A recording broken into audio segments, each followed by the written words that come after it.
Анан жөнөкөйдүн жашоосу жөнөкөй. Анда субханалла, барга да шүгүр, жокко да шүгүр. Машалла өзүн өзү алдап коет керек болсо.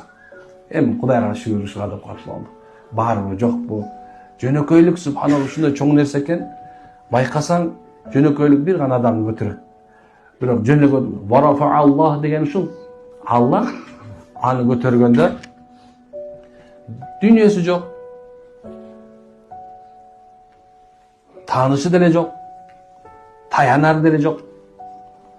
Бирок субханалла силер андан кеңеш сурайсыңар. Андан барып субханалла жол сурайсыңар. Ага барып субханалла дуа сурайсыңар. Эмне үчүн билесиңерби?